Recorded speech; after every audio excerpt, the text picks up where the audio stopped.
Radio on WGHQ Kingston. On your radio at 920 AM and 92.5 FM. And also online at mykcr.org. We are Lions. We bring hope where it's needed. Support causes that matter. Change lives. Change communities. Change the world. Visit lionsclubs.org to learn more. Introducing the YMCA. Sure, you know the Y for a swim or a game of hoops, but we're more than that. We're a cause. When you take a jump shot at the Y, someone else is getting job training. Practice yoga as a team practices her leadership skills. We give people of all ages, incomes, and backgrounds a chance to learn, grow, and thrive. So while you might think of the Y as the place for lifting weights, we're also about lifting entire communities. That's the Y. We're so much more. Visit ymca.net/more.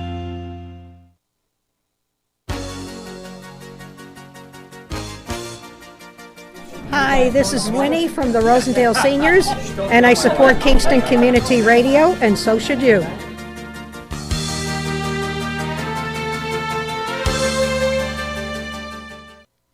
This portion of Kingston Community Radio is brought to you by Ulster Savings Bank. Visit their newest branch, conveniently located at the Ulster Commons Plaza in Lake Katrine. Experience the difference that local community banking offers with the convenience of another great location, easy access, plenty of parking, and a 24-hour ATM.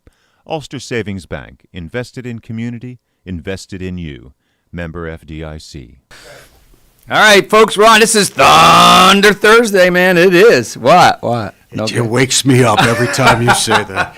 And I every time after agreeing to do this, Tony. Right. By the way, go ahead. You introduce yourself. Yeah, no, thank you. This is Tony Marmo and Judge. I'm Donald Williams. Nice to be with everybody this morning. So I brought you into this. You brought me into this, and I said, this is great. This retirement is a little tough. I want to be back on the bench yelling at lawyers. So I came in. But then I have to admit, Tony, and we're fellow Italians. Yes, we are. I don't know a lot of Italian, but I do know certain parts of Italian. Right. And at 5:30 in the morning when I'm awakening, I mention you. Yeah, thank you. And there's some Italian that goes along with it. I get it. I don't think we're permitted to say that on radio. Yes. Yeah, some good. And then when I come in Italian and you words. yell Thunder Thursday. Makes your ears ring, right? It wakes me up. Yeah, it wakes Anyway, me it's up. good seeing you this Who came up with Thunder Thursday? Was that George Post? It might have What been. you put out? Remember, you and Scott were putting out. Yeah, it might have been Dan. It might have been Dan Gatiss. It might have been him. I'm not sure. But I does can't remember. Dan have a great radio voice or he what? does. He Yeah. does. Yeah, he's got a good voice for radio. He's on vacation now. Good for him. For Lock and Hard. I guess he's. Yeah, he works hard there, man. He works Yeah, he hard. does. He He's does. great. Yeah, he's a good waiter. Somebody from out of Good guy. town said, they went to Lock and Hard and said they had this really nice fella, taller guy, and, really knew what he was doing, very professional. I said, was his name Dan? He says, yeah. Yeah, Yeah, so, he's the help staff is great. Yeah. The restaurant is good. But anyway, Speaking about Italians, so I'm on this kick of watching Italian movies with subtitles. It's awesome. So Really? you go on Netflix or you can get those. yeah. All you got to do is plug in the those search rated bar. Italian but no, shows. there's some cool ones. I just watched, which was great, Cinema Paradiso. Oh my God, it was like made in '88. What a great movie! Highly recommend. Story about a cinema that was in this Italian town. I don't know where exactly it was in Italy, but and so this older guy was running it for a longer time, and then this young kid, couldn't have been more than 7 or 8 years old, took an interest in it. His mother let him go to a movie. Then he somehow snuck in the back where the film production was being done, and the older guy befriended him, and it showed the story of the young boy's life, and the old man wanted him to get out of the town because, he says, there's no future here. He says, this is your future, but this is no future for you. Right. So, but, one thing led to another, and the guy became the young boy, turned man, went into the service.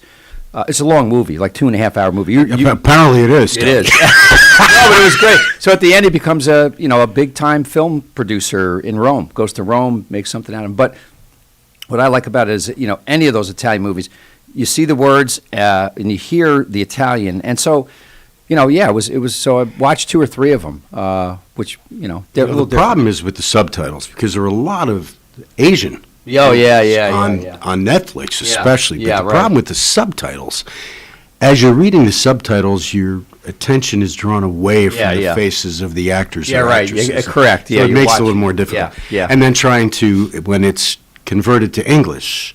Yeah. You remember that Woody Allen movie? What was it called? I don't know. What's Up, Sleeper? Tiger Lily? Or Yeah, something like that. Oh. Woody Allen. Lawrence saying, it was Woody Allen. hysterical. Yeah, that was it. Where the the lips mouth. are going like this, Yeah. and Right. you hear 3 words. That's great. Right.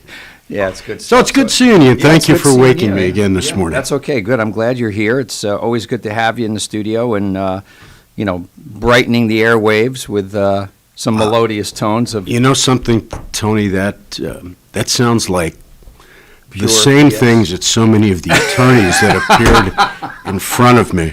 Can I tell a quick story Please about that? tell You know us. the I love reputation. it. I love it. I I have love it. such a great and high respect for trial lawyers, criminal trials. It is so intense, so difficult. The weight of the community, the weight of the defendant, the victim, it's Right. on your shoulders. But don't come to court unless you're prepared. So Right. I got a reputation of Right. letting some attorneys know that they weren't prepared that day. Right. Joe O'Connor Yeah. is one of the finest lawyers in the Right. county. He truly is. Yeah. And I like Joe Yeah. also. Yeah. Joe rarely would appear in front of me. Right. But on one case he did. His opponent was Tom Mellinson, who was a special prosecutor. Yeah.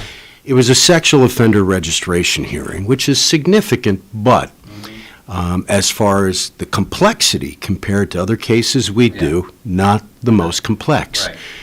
I was shocked. Both attorneys highly prepared. Yeah. Joe O'Connor, Yeah. Boom, both boom, boom. boom. Had it.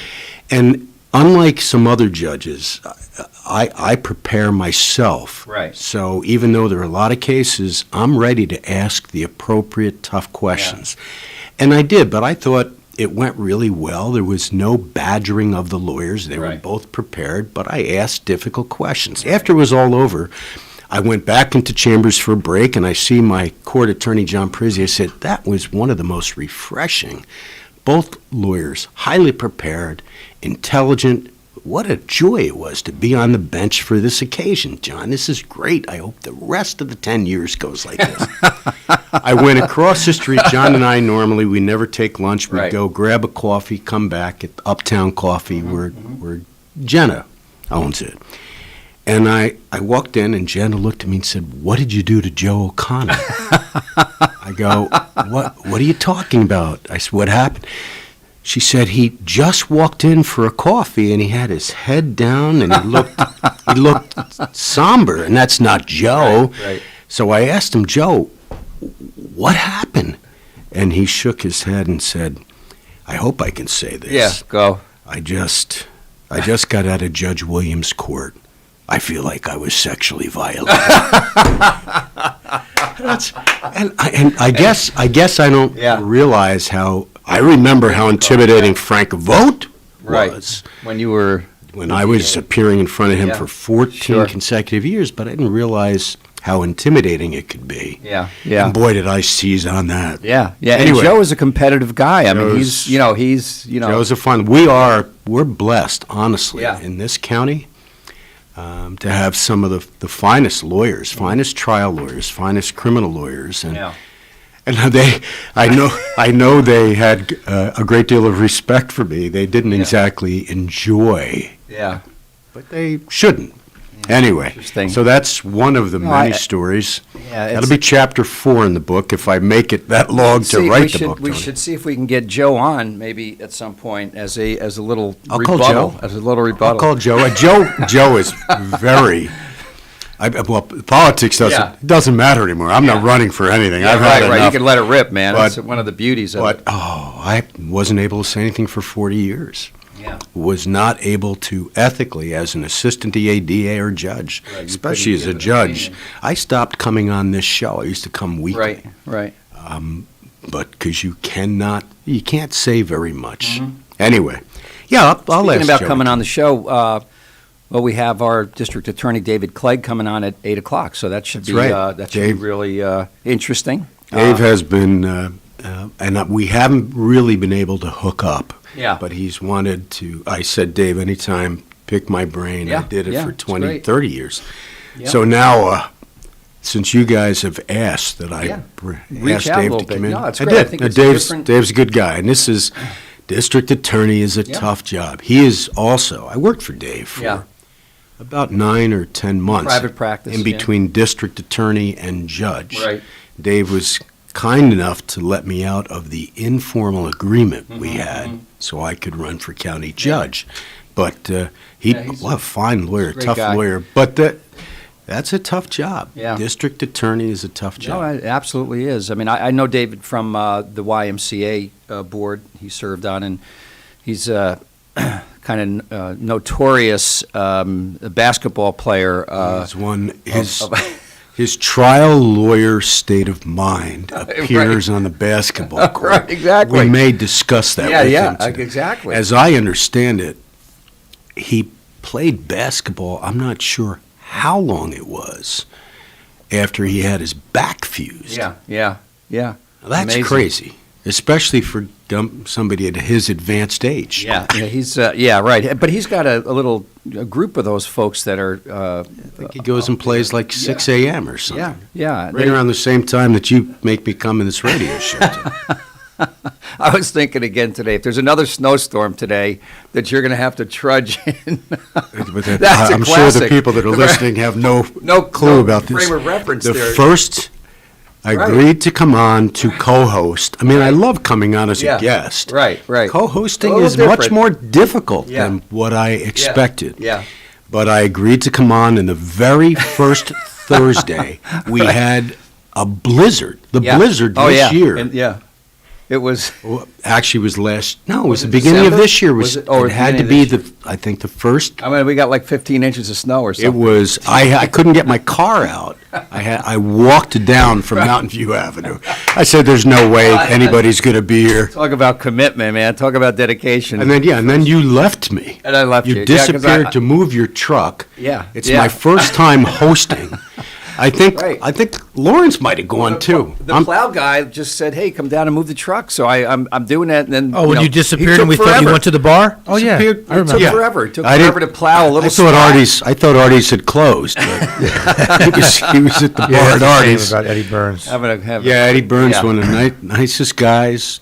Yeah. Good guy. And that place was a classic back in its day. Artie's 44? We Yeah. won't go there, but we won't. There are a lot. I will not go yeah. there because I love Yeah. Eddie and I love his wife. And Yeah. there are some. And one of these days, I will tell you. Remind me about the night that Off the air. Yeah, Or on the air. out of respect to everybody. Yeah, You'll off love the it. It's a great Yeah. Eddie story. Yeah. But I drew Eddie out of a hat to play a two-man Golf. best ball at Twofskill on a Friday night, Right. steak night. Oh. And that very morning, I had done something in my capacity as acting district attorney. Okay. When Mike Cavanaugh was away, it put me in a difficult position that day. Interesting. But Interesting. Ed, what a gentleman. Yeah, always was. What a sense of humor. Dennis Great guy. Pitcock was the chief financial officer at Kingston Hospital for the longest time, and I was there, and he would take me in there for lunch occasionally, and I was amazed. It was a let's say had a lot of color and flavor. It was. I'm not talking about the food. It was just. It was a interesting. different. But every time I Yeah. walked in, even though my role Yeah. was one that Right. some of the individuals back in those days Right. that were there, Right. when I walked in, a few They all- heads would turn.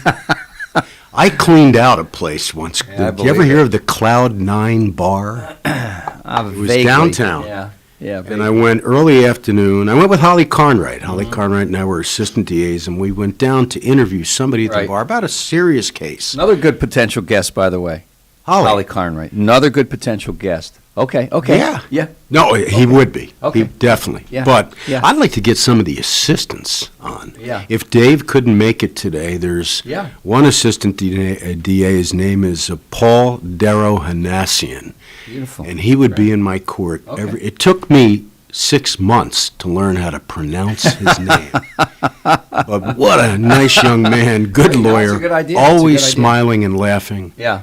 So the young assistants rarely get the attention Yeah, they good. deserve. That's a So great I- idea. Cloud 9, back to Cloud 9. Cloud 9, yeah, I walked in, the bar was packed Right. for at least 7 minutes.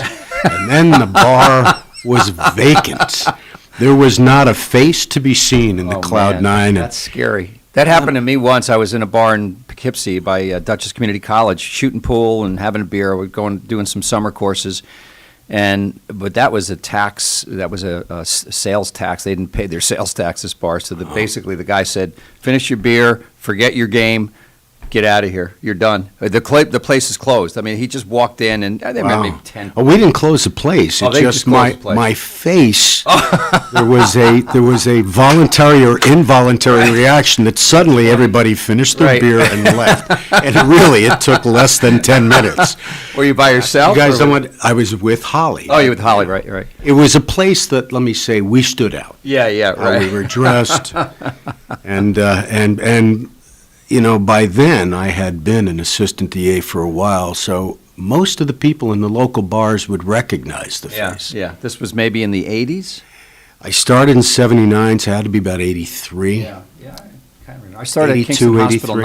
1980, so I do remember some of these bars. I mean, but Kingston had kind of a colorful history of those types of places. Well, I was born and raised, as you know, in the shadow of the courthouse. Right. There was a place called the Corvia 2. My Oh, dad, boy. who I know Boy. I've explained to, my dad was a precursor Navy frogman in World War II. Yeah. Tough guy, but a fun guy. Yeah. Oh, really, Right. really witty. Taskmaster. Oh, Yeah. yeah. And we were on a dart team together, father and son, Oh, with some nice. other people at the Corvia 2. Yeah, but that also, I was a young assistant, Yeah. and then we would travel for away games at the various pubs in, Oh, this is in the dart city game, of that is. Kingston. Dart League. Dart League. Yeah. And I have to tell you, it was interesting to Yeah. people. Yeah. Oh, yeah. Yeah. Had a lot of, interesting My places. father would interesting- call me Donnie, Right. which I loved it when he called me. I Right. despise it today. Right. I was called many other things, and it wasn't because my dark game ability stood out, Tony. Yeah. So it's great to go back and look at that, and you look at it today, and it's like sanitized. I mean, the world is sanitized. Yeah, I love the fact that we have had individuals that have come up from the city Yeah. that really have brought a great deal of good, Tony. Right. But come on, Yeah.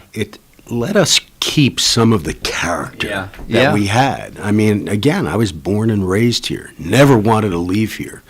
Having some second thoughts now, Yeah. but never wanted to leave here. I just wish that we could assimilate Yeah. I everything agree. that's good Instead of and taking over. Yeah, exactly. Yeah. And, making it- however, I'm sure that's what's heard in every small community that gets affected. Yeah, by it. but this community for a long time, and maybe some say that that's not good. Had a tradition and a history and Well, tradition and history is Good. good as long as the people that are living in that tradition and history are willing to make change. Yeah. And change is good, Sometimes not it doesn't happen. but it should be evolution, not revolution. Yeah. And this is just very fast how this community has Has flipped. changed. Would you Flipped say, is a good way to say it. Changed dramatically. yeah, 10 years, last Well, 10 it years? started with IBM leaving, but Right. it really Accelerated. September 11th. Yeah, At the time, September 11th, a number of people were coming up, and then a couple of the main investors that are coming out of Brooklyn yeah. that started buying up some of the uptown property, right. especially. I'm going to say like maybe 2008 and 9, the last recession, the last pandemic, the H1N1 pandemic that happened. After that, starting 2010, I think the change accelerated a little bit more for whatever reason, because the properties were, valued, devalued, if you will. Those were. investors came up, boom, started buying, changing the landscape. The And politics, that was good. right. That was good because I can remember so many boarded up stores Yeah. on uptown Kingston. Well, that's true. But Yeah, that's true. But I think we you- got a caller. Oh, great. Dr. Paul, good morning. How are you? Okay, good morning. A bit snowy, but I wanted, this past month we lost two giants in talk radio hosts. Yes. Rush Limbaugh and Jody McTague. Jody was a tough but warm hostess, and she served not only to our listening audiences, but to many people. She was an angel that she helped out those in need. I didn't know Jody passed, Doctor. Jody McTague was one of my within the last. She worked at GHQ people. for years before she went to KNY. She used to have me on. I forgot. Was it with Donnie Ryan? Who did work? Unfortunately, she was with Now, Donnie I'd like Ryan, to give a shout out to the Vaccine Center in Kingston. Yes, Hospital. please do. I was called yesterday afternoon, early in the afternoon, told that there was a space for a vaccine if I got there by the end of the afternoon. Right. As I drove in, I walked in, knocked at the door. There was this giant of a friendly man that in uniform, that just greeted me and brought me into this giant room. In the room, there was many senior citizens, some with caregivers and helping them in the wheelchair. You had the most friendly people assisting you throughout every process. You had different stations where you had different things you had to have done. They just escorted you down. It was a quiet, friendly environment. They just brought you into all the things you had to have done. Everything was so efficiently and effectively, organized. But most importantly, you felt that you were walking into someone's living room and treated as a family member. I mean, it was one of the nicest experiences I've ever had in any kind of hospital setting. Medical setting, wow. How long did the whole process take? It took me maybe a half an hour. Okay. Wow, that's great. It was just outstanding. So I give, the organizers, but mostly the people there. Yeah. I mean, they made us feel so, so comfortable and warm and ready to come back, in the next month. Shot number 2. Any side effects for you or everything okay? I got a little, get a little pain in the arm later on in the day, but other than that, nothing, thank God. Yeah, I mean, it's kind of a little, something like the annual flu shot. Some people have a little reaction to that, but some people say the second shot a little bit different, a little bit more possibly, and then some people say no big deal. So I think everybody's different. And good. I'm glad. Thank you for that story. That's amazing. And Rush Limbaugh, you mentioned. I must have missed his passing, although I was watching some news show last night, and they were doing a big tribute. But he had battled cancer for the longest time, I think. It was a significant period. But he was definitely made a big impact on. Fox the political scene, and Fox spent a great deal of time. I turned CNN on, and for some reason I didn't hear any mention on CNN. But Fox spent a great deal of time. Right. So, Paul, thank you for calling, Dr. Paul. Everything else good in your world? Yep, it's fine. The snow is a little, starting in today, and I guess we're going to get it for the next couple of days. So just hunker in there and be safe when you're driving. Yep. Thank you so much for calling. Thank you for supporting KCR. We appreciate everything you do. Take care, Doctor. All the best. So I talk about, there's coronavirus fatigue and malaise, and people are just, are enough already. Now it's the snow. Now it's I can't get a vaccine. I can't seem to get an appointment. I know. I mean, I'm 67. My mom hasn't gotten one either. She's been trying to get one. She's 75.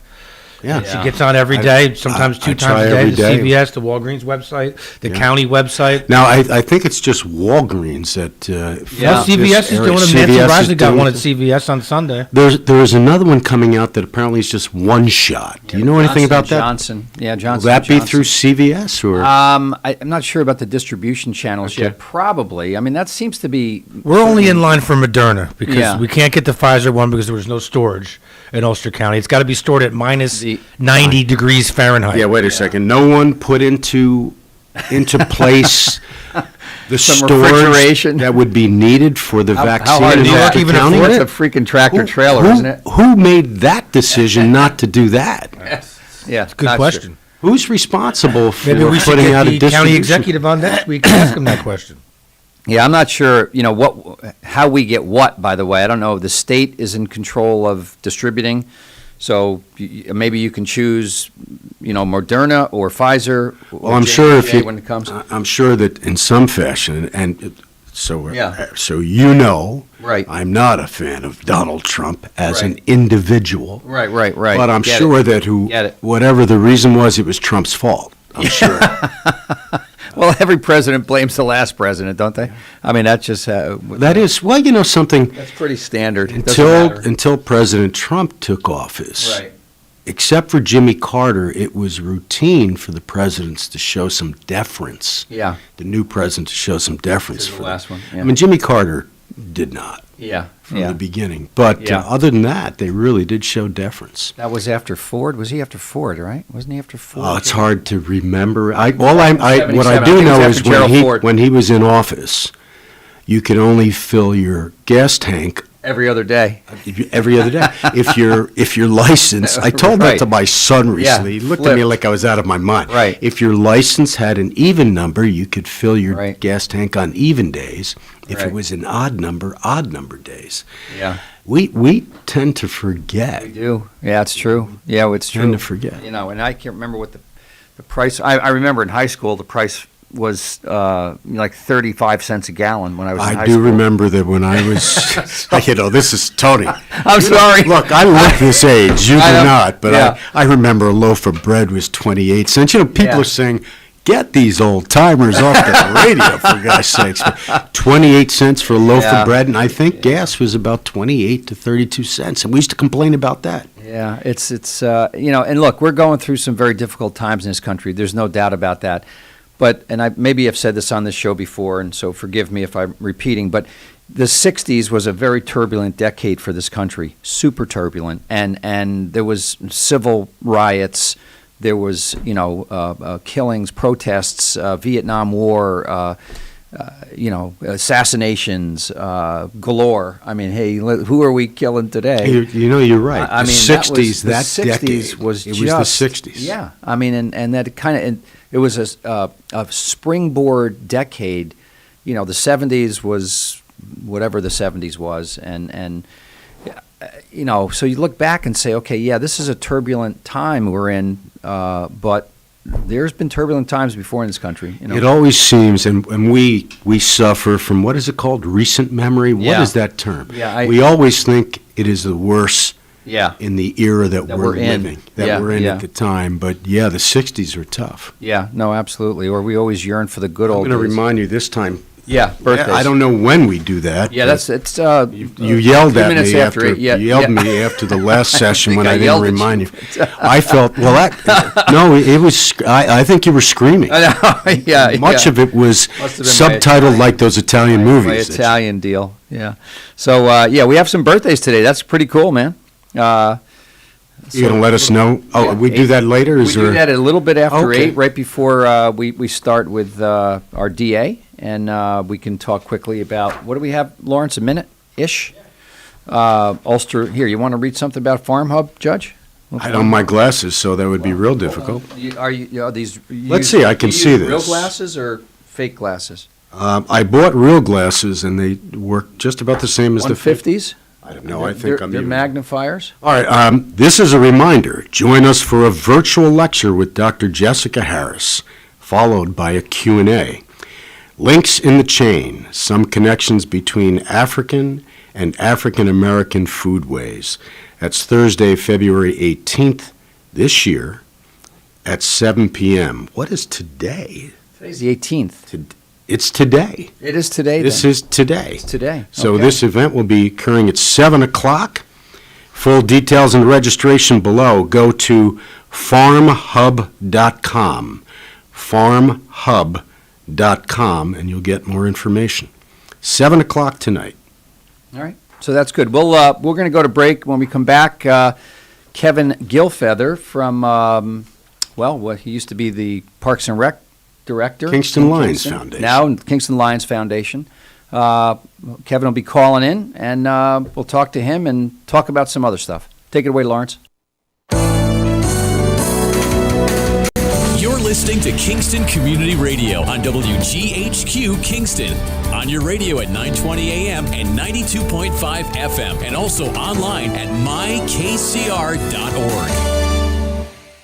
Question: what will you find on all over-the-counter or OTC medicine packages to help you choose the right drug and use it safely? The answer: the drug facts label. This label lists the medicine's active ingredients and purpose, how much to take, and warnings you should know before using it. Remember, even OTC medicines you buy without a prescription can cause side effects you don't want. So follow the information listed on the drug facts label. For more information, visit fda.gov/drug facts label. A message from the U.S. Food and Drug Administration. Long ago, you wouldn't think of galloping on a horse while doing calligraphy, and you wouldn't have attempted to ride your bike while typing a letter. Yet you think you can safely operate a multi-ton vehicle while texting? Behind the wheel is no place to multitask. If you want to BRB, drive now and text later. Lives depend on it. Visit StopTextStopWrecks.org, a message brought to you by the National Highway Traffic Safety Administration, Project Yellow Light, Noise, and the Ad Council. 100 years ago, there were 100,000 tigers in the wild. Today, there are as few as 3,200. The Earth's wild animals can't speak up when they need help, but we can. Be the voice for those who have no voice. Visit worldwildlife.org. Hi, I'm Steve Thomas for Habitat for Humanity Restore. Habitat Restores are nonprofit home improvement stores and donation centers that sell new and gently used furniture, building materials, and appliances to the public at a fraction of the retail cost. The Ulster County Restore at 406 Route 28 in Kingston needs your donations. Call our hotline at 845-853-7499 to schedule your free pickup. And thanks.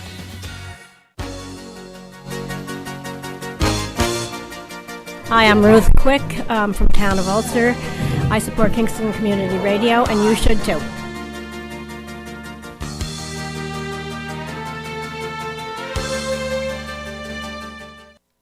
This portion of Kingston Community Radio is brought to you by Ulster Savings Bank.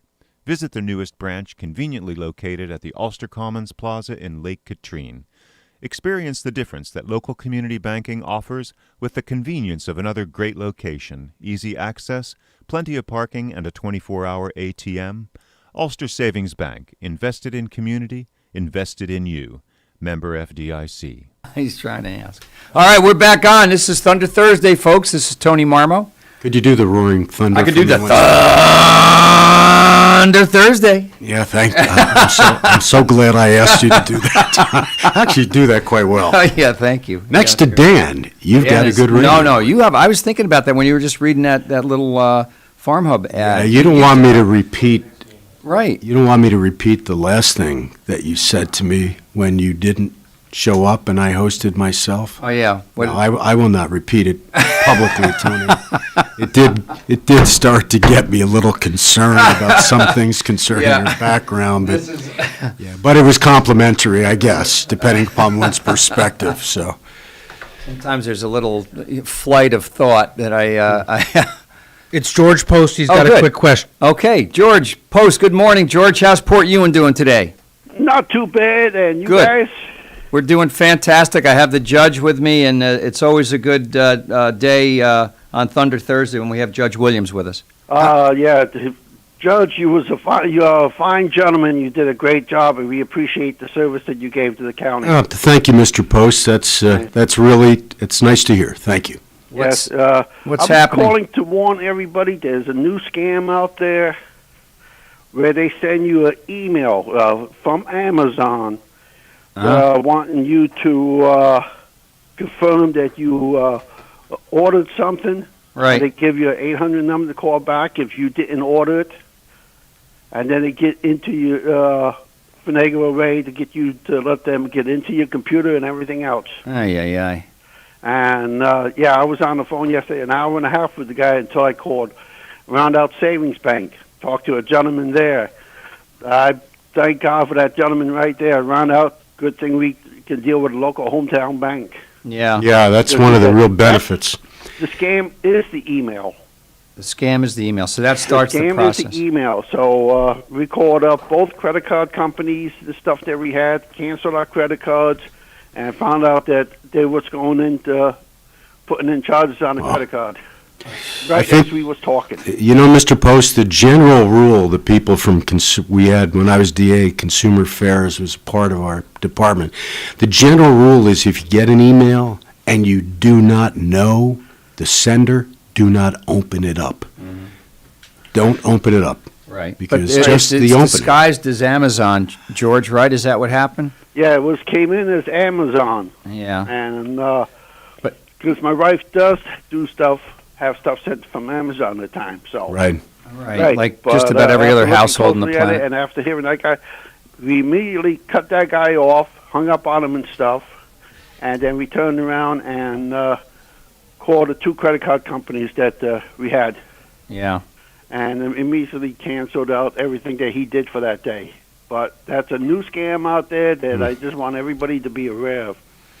And we all fall victim of that. Absolutely. All The of us. guy asked for your credit card information, George? He asked for all kinds of information. We was on a good hour and a half with him because he said, I need to get this to go in there to cancel out these things here, to cancel out this charge, make sure that there was nothing going on with this thing. Man, we checked Target, Best Buy, and a couple other things. Yeah, and then that's it terrible. started looking a little fish when I saw a charge go up there, but I didn't see the zeroing out come up next. I said, and then I called the guy at the bank to talk to them about it, to check on my regular account.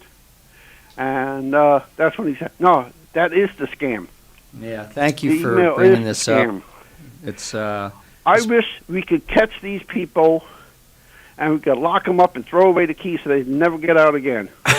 You're absolutely right, Mr. Post. And the problem is for local prosecutors to bring a prosecution. The expense is amazing because you have to be flying in these individuals from all over the country. all over the place. Yeah, where are they? Yeah, Yeah, it's I terrible. would fly them in without a parachute and drop them. Yeah, it's horrible what they do, and I think because people are much more homebound these days because of the pandemic, I think that business is I won't call it a business, but that's it's booming. Yeah, exactly. There's more of those jerks Yeah. around. If I get one and I are on the phone for whatever reason, I try to torture them in any way that I can. I just because I feel I thought like only I did that. Yeah, I do. I torture. You have to keep them on the phone. Yeah, for a exactly. while. Don't tell them anything that's significant. Right. But just talk to them about various right. things. Yeah, Because exactly. they hate that. Yeah, They no, absolutely. The reason I was so concerned was the charges were around $2,700. Whoa. Yeah, Oh, yeah, so it's a lot. it's some kind of TV and a couple other electronics. Wow. I said, whoa, wait a minute, I never ordered nothing like Yeah. that. And normally what they do is they'll do a couple of charges for like $3 or $4 Right. to see if it goes Test the through, and then waters. they hit you. Yeah. Right now, this guy came in with about $2,600 worth of. Well, I'm stuff. sorry that you went through that, Mr. Post, and hopefully somebody will do something to Yeah. locate the people that are doing it. And emails are, we get them at work. And it's, as much as we try to prevent that kind of stuff, you see them, and usually this is a famous one because it happened to me actually when I was president of the Italian American organization. The board members, they must have picked up information off the website, off the Ulster County Italian American website, because I think we have emails on there. So they use those emails, but then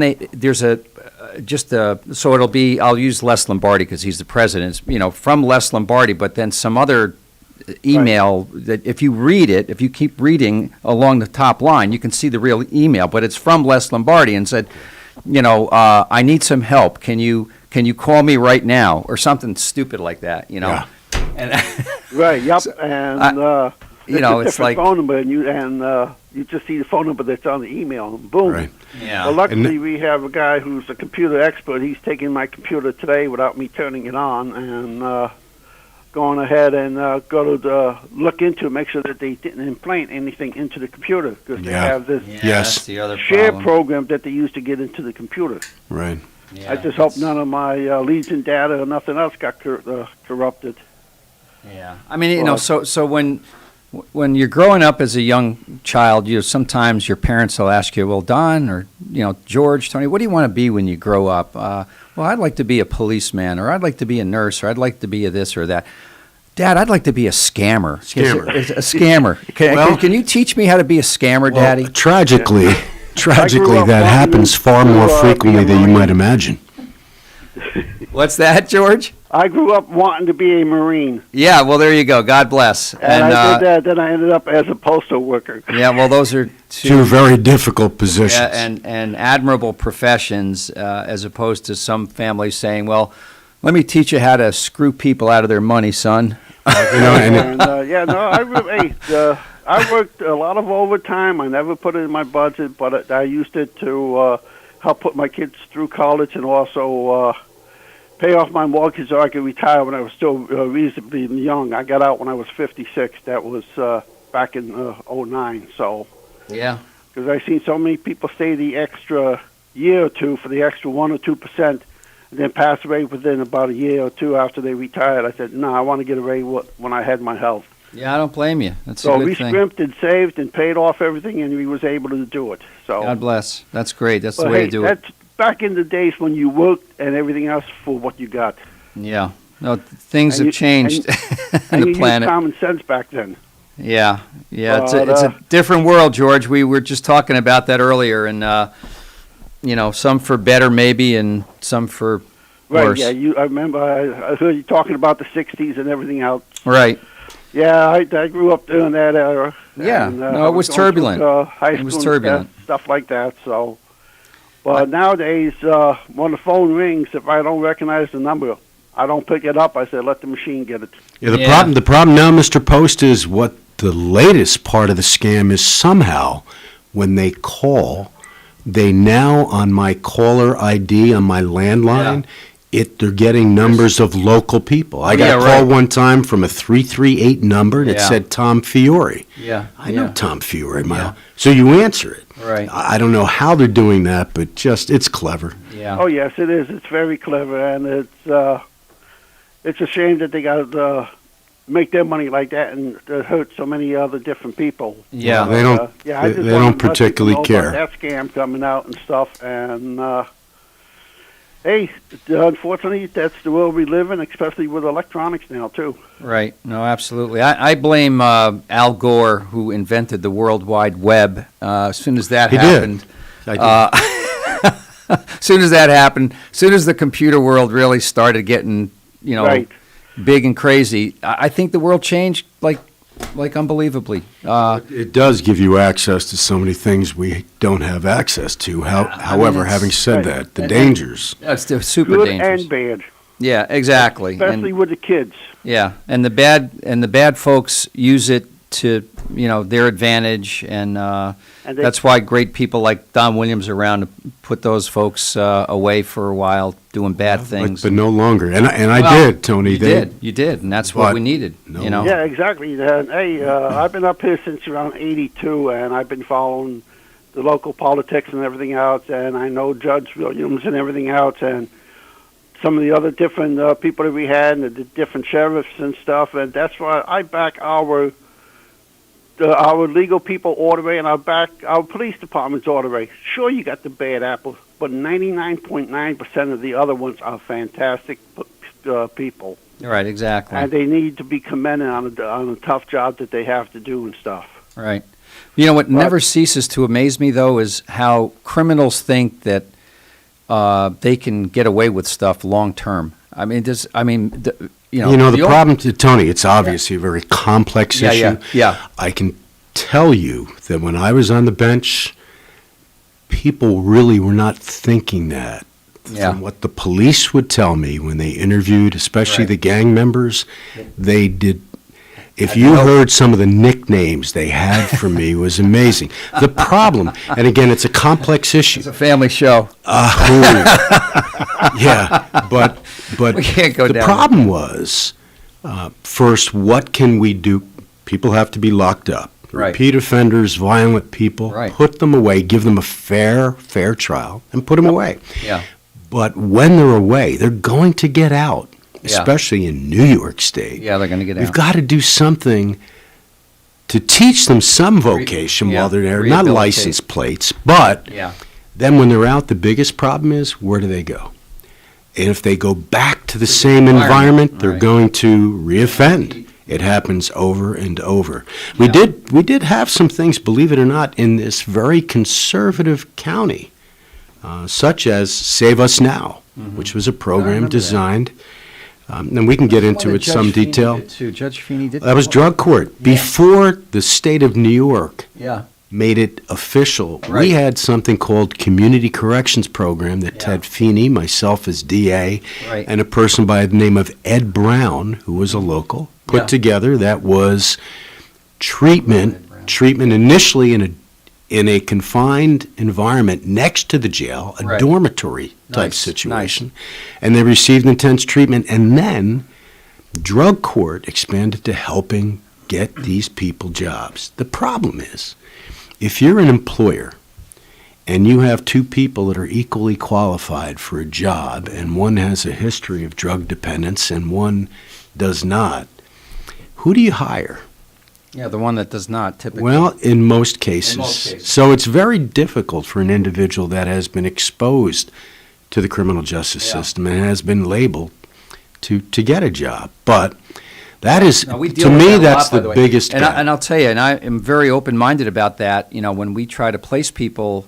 But we have difficulty finding employers that are willing to take a second chance, so what we call second chance. It's much better now. That's part of it. Is getting better, but I can still, count them on one hand. Sure. And then what do you explain to the people that didn't commit crimes that can't get a job when they're equally qualified? It's far more complex. Absolutely. There is no simple solution to this, but everybody.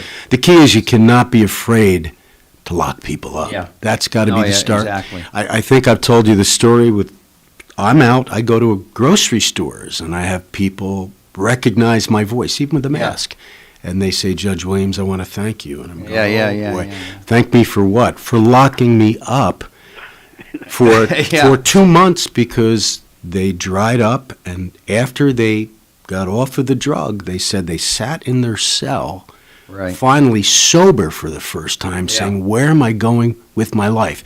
And then those people, when they got out, they ended up getting jobs. One young lady at a local grocery store said she's now a drug counselor herself. It's good. It's good, but it's far more complex. George, thank you for calling in and bringing that subject up, because we need examples like that and people speaking about it to make sure that seniors and others don't fall for this stuff, and don't click on emails that you don't recognize, and and be extra careful no matter whatever you do now. Right. And one quick thing too: instead of pushing college, they ought to push trade schools, because we need people in the trades. Yeah, absolutely. Oh, absolutely. And it's well paying now. For being there. You guys have a great day. Thanks. Stay you too. Be safe. Stay healthy. Yep. And we'll be in touch. You too, Mr. Post. Nice you, talking George. to you. Bye. Bye-bye. Nice. Have a great day. Yeah. So it's. Mr. Post say he was on the Marines? In the Marines? Yes. So we're in luck. You would have been 0 for 4, but your guest actually called in. Kevin's on the line.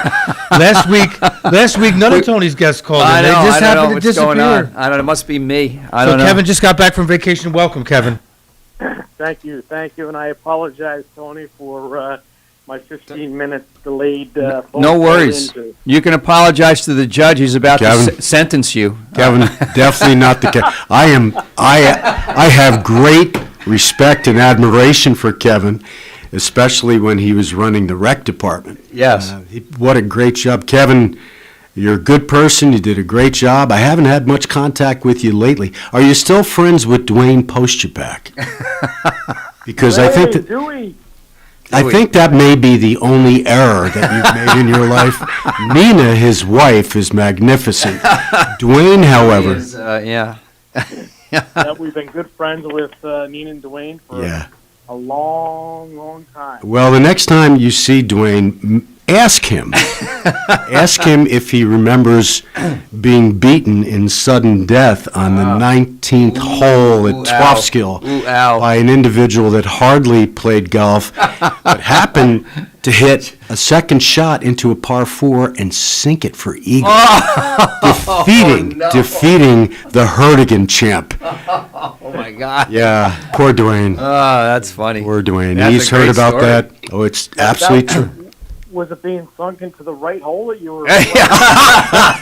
Well, it's funny, Kevin, you say that because I did put it in the hole that was designated. However, the drive came from a wayward shot into a different fairway. So the second shot was from the parallel fairway heading in the opposite direction.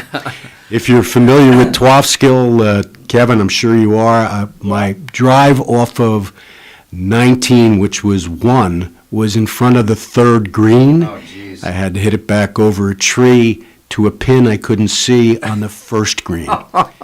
It took 2 hops and went in. I didn't see it, but I did hear the roar of the crowd. I'll tell you, one of my favorite movies, golf movies, is Bagger Vance, and that seems like a shot that Will Smith would hit. I didn't see Bagger Vance. You got to see have to Bagger watch it. Vance. Oh yeah, Yeah. Oh, it's Caddyshack is. Caddyshack is it? Yeah, but no, this is like Will Smith is this mystical character, and I don't know, one of those Ben Affleck or the other guy I can't remember, was always in movies with him. He's in there, and Right. Charlize Theron is in it. It's a good movie, and those are kind of shots that would come out of that movie. You know, I'm getting a theme here, Tony, that you're watching entirely too many movies. Kevin, join in, especially if you wish to bust Tony's chops. Yeah, you were talking about reading books. I have 2 or 3 really good books that I want to read. I can't get to them. I'm into Italian movies right now. Kevin, what's going on? You just came back from Florida. We did. We were down there. We had a great time down there, and of course, coming back to some weather that was different than what we experienced. But Whereabouts in Florida, Kevin? what's that? Whereabouts in Florida do you go? Sarasota. Oh, beautiful. The airport in Sarasota is like a resort by itself. It's beautiful. I know it. We wish we could get a flight from either Stewart Pittsburgh or Albany right into, but we actually fly into Punta Gorda. Yeah, Punta Gorda. Just because it's not too far from Sarasota, but we're able to get a good deal. And you know who used to go there, and rest his soul, you'll know this name, and many of the listeners will know, is Tony Triolzi, who used to run Kingston Hospital.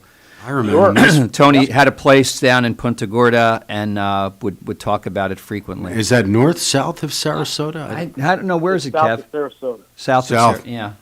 That's a beautiful area. It's a 55-minute ride, but it's it's not too far out of the way. It's an easy way to get drive to get from Sarasota to Punta Gorda. So that's where we've been flying into. So what's the climate like in terms of the virus down there? What's down in Sarasota? Most of the people that we saw were very, they were good about making sure that there was wearing face masks and social distancing. And, okay. And, the great thing about Sarasota is that it's like a 8-minute drive over to Siesta Key Beach. Oh, that's a beautiful area. Absolutely gorgeous. Right. The sand is beautiful, and it was much less crowded this time than we've experienced, obviously, in the past. And I think that maybe because people weren't traveling or they were staying away from crowds as we were. And if anybody knows Siesta Key Beach, they know that it's vast, massive, so you can have your own space but still see people at the same time. Airport's crowded, Kev? Airplanes crowded? No. No. I mean, the airport was not crowded, and we had our own row, especially coming back in front and back of us and to the side of us. So, Did you fly out of Newark, Kevin, or where'd you fly out of? We flew out of Albany. Oh, really? It wasn't a direct flight, though, was it? It was a direct flight on Allegiant to Punta Gorda. Oh, okay. How far away is Punta Gorda from Sarasota? About an hour, it said, right? An hour south? Yeah, just under an hour. An hour. Yeah. Well, still, a direct flight is nice. That's out pretty of good. Albany. Yeah. Sure. Yeah, you don't get those great. direct. Do you fly direct, Lawrence, when you go to Florida? No, I go to Fort Lauderdale, so I have to go through either Baltimore, BWI, or Chicago. But they do. Albany does fly direct to Orlando. MCO is the name of their. Orlando's a big airport. Stewart used to fly. Stewart goes JetBlue, Sanford, but I don't right? fly JetBlue anymore because I've never been on a JetBlue flight that hasn't been delayed or we sat on the tarmac for 4 hours. Right. Wow. the flights are super cheap on JetBlue, Yeah. but you pay for what you get. Right. So I like Southwest. They're nothing. All the planes are clean. I feel more safe. Surf and turf on the way down. Yeah, I feel more safe flying with Southwest than I do with anyone Kevin, else. did you say you had surf and turf on the way down? No, we didn't get that with. Oh. Allegiant is a very. That's like peanut. It's like tuna fish and bologna. I used to promise the jurors that we would be providing them lunch when they deliberated, but I always reminded them it's on the state, so don't expect surf and turf. Yeah, exactly. Kevin, weren't you a juror in one of the cases I presided over? Were you a juror? Were you a juror in one of the cases, or a prospective juror? I could have been. Anyway, more importantly, what's going on with the Lions? Yeah. Well, we've got. We're going to have a radiothon coming up here with KCR that we're going to be a supporter of, and March 31st, right? March 31st, yeah. Right. We're going to try to raise some money for KCR and keep us on the air. Actually, we have a foundation meeting, Kevin, on the 8th, right? Or not the 8th. Yes, we do. Yeah, Yes, we're the going to 8th of March. A couple of things. We have a couple of projects that we're going to look to talk about and hopefully support. For KCR and also for our my former friends of the Forsyth Nature Center that the Forsyth Park that we were looking to support. So great. We look forward to doing that on March 8th, and I promise at that time I will be 15 minutes late in calling in. No worries. I'll actually be there. But we'll. No worries. Yeah, the Forsyth Nature Center is looking to do some projects, and they'll be looking for the Lions Club Foundation to reach out and be supportive of that. So we look forward to doing that. Yeah, I mean, spring's about a month away. I think that's what I'm predicting. We had a taste of spring a few days ago. Oh yeah, it was like it was almost 50. That disappeared quickly. Well, according to Puxatomi Phil, we've still got 5 weeks of spring left, right? Or 5 weeks of winter Middle left. of March. Pitchers and catchers started. Is that the animal that bit de Blasio? That's the woodchuck. He's not a groundhog. He's a woodchuck. No, that's what do they call him? Puxatomi Staten Phil. Island Chuck. One of the more intelligent. No, there's another one. There's another one. Yeah. I thought Pennsylvania was No. Really? Staten Island now is Staten Island Chuck. Yeah, no, that's come the on. one that yeah. bit de Blasio. Yeah, and that one is calling for the Staten Island one said early spring. The one in Pennsylvania. It's like politics. They're both war. Okay. Yeah. One's Republican, one's Democrat. And, okay. Yeah, exactly. So Kevin, you're quarantining, and then you're going to bust out and have a big party or something. No. Kevin, you shouldn't have had the quarantine, right? Because when I came back from Florida last month, you have to get a test, right? I got a test before I left in the Boca Raton Town Center Mall. Drove in, got the rapid results. I was eating breakfast at IHOP when they texted me and said, "You're all good." Got on the plane the next day, flew into New York, held up my New York travel advisory. You have to fill out this paperwork. As long as you get the green check mark, you walk right through the thing. Oh, is that right? Yeah, and then they texted me a few days later asking me if I had any symptoms, which I didn't. And that's it. It's over. Wow, I thought you had to be quarantined for at least 10 days. No, I think I thought they changed those rules. Yeah, you do. You're supposed to quarantine. If you come home with a negative test, then you're supposed to stay in your house. Right. If you come home with a positive. I mean, sorry, vice the other versa, way you know around. what I meant. Yeah. Yeah. If you come home with positive, you got to stay in the house. If it's I negative, thought I was like, God, if I do come back positive, I was like, are they going to let me leave? I thought I was going to have to stay in Florida, which probably wouldn't have been too bad. Well, it depends. I don't know who would do this show, Lawrence. I guess Tony would have to fill in. Oh, yeah, I'd have to fill in. With all his guests that don't show up. I'm praying. Thank you for calling in to save my reputation. I appreciate it. All right, listen, all the best to you, and thank you for all the things that the Lions Club does in support of KCR and other important organizations in the community. So we appreciate all you do, and stay well, be well, and we'll hopefully see you in the studio next time. Let's hope that's the case, and Right. We'll look forward to doing that. Thanks, All right, Kevin. Thanks so much. Warm regards to you and your family. Take care. All right, Lawrence, let's go to break. You're listening to Kingston Community Radio on WGHQ Kingston.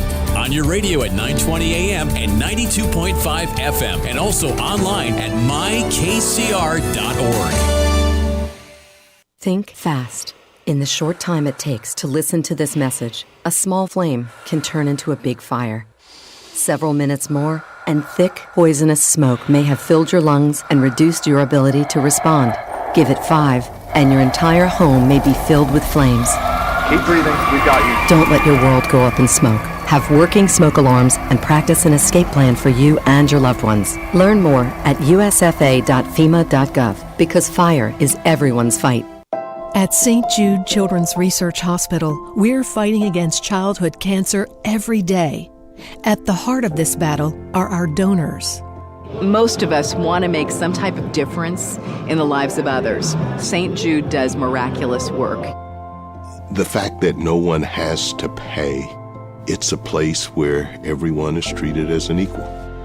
Everybody is welcome here, and it doesn't matter your religion or what part of the world you're from. All that is taken away. It just gives you some hope.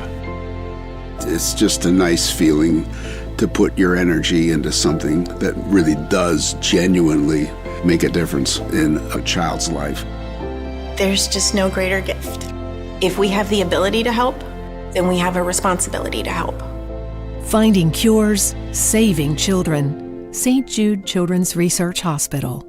Find out how you can help at stjude.org. Hi, this is Tony Marmo from Norman Staffing, and we've been bringing together employers and job seekers since 1980. If you're an employer and have job vacancies, let Norman Staffing help fill them with permanent or temporary workers. We screen, interview, and recommend the best candidates for your company. We make the employment process easier and faster for you. Please call Norman Staffing for your employment needs at 338-9111, 338-9111, or normanstaffing.com. Have you ever experienced a wish come true? For a child battling a critical illness, a wish come true can be a turning point. One song, one dance, one game, one adventure, one moment changes everything. Make-A-Wish needs your support to grant the wish of every eligible child. Visit wish.org now to help grant more life-changing wishes. Together, we can transform lives, one wish at a time.